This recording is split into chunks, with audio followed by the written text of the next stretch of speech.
আজকে আপনাদের সাথে শেয়ার করব ভীষণ মজার কুরকুরে মুড়মুড়ে একটি রেসিপি। চাইনিজ রেস্টুরেন্টে আপনারা প্রায়ই এটা খেয়ে থাকবেন। তো এই যে দেখুন কি সুন্দর হয়েছে জিনিসগুলো, একদম মনে হচ্ছে প্রজাপতির মতো। গেস করেন তো এটা কি?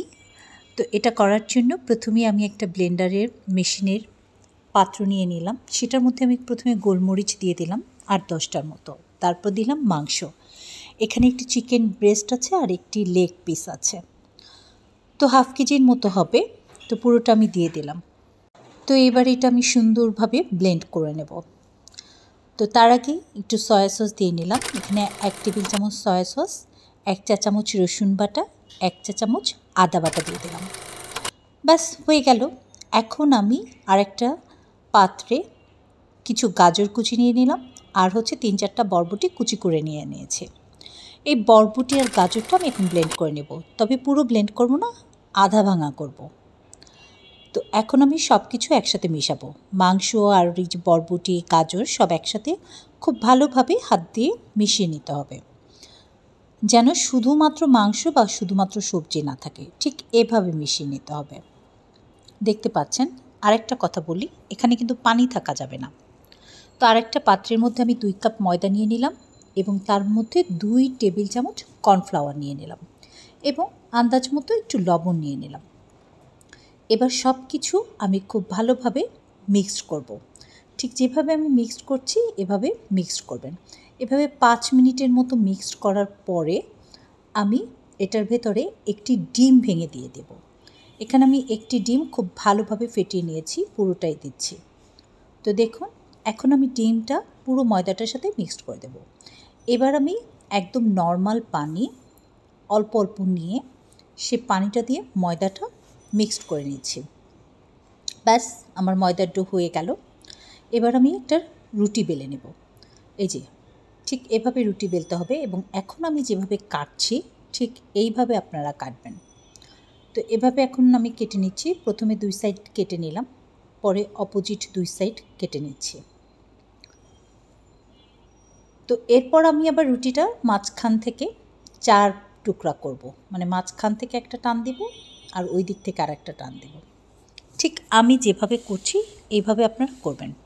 রুটিটা বেশি মোটাও হবে না আবার বেশি পাতলাও হবে না, ঠিক মিডিয়াম সাইজে। অনেক পাতলা না, মানে কিন্তু পাতলার মধ্যেই হবে, কিন্তু এমন পাতলা হবে না যে সেটা ভেঙে যায়।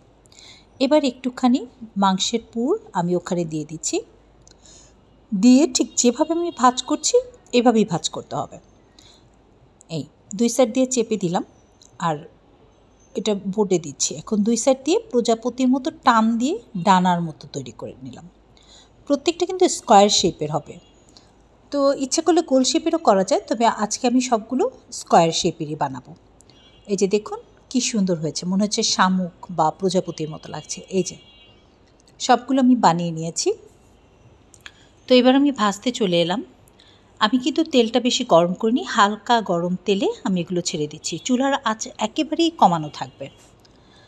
তো এভাবে হালকা আঁচে ভাজতে হবে। আর মাংসটা যেহেতু কাঁচা, একটু সময় নিয়ে ভাজতে হবে।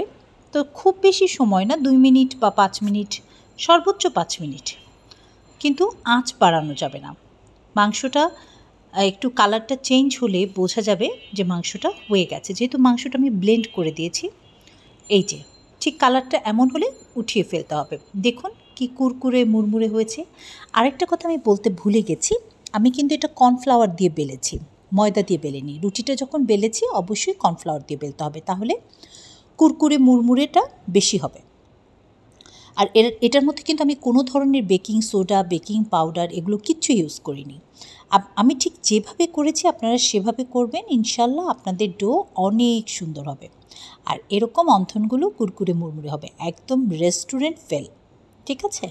আরেকটা কথা বলি, ওই মাংসের ভেতরে কিন্তু আমি একটু তেল দিয়ে নিয়েছি। তেল দিলে হবে কি, জুসি ভাবটা থাকবে।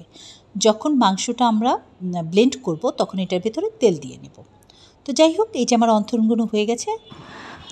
আব্বু কেমন হয়েছে?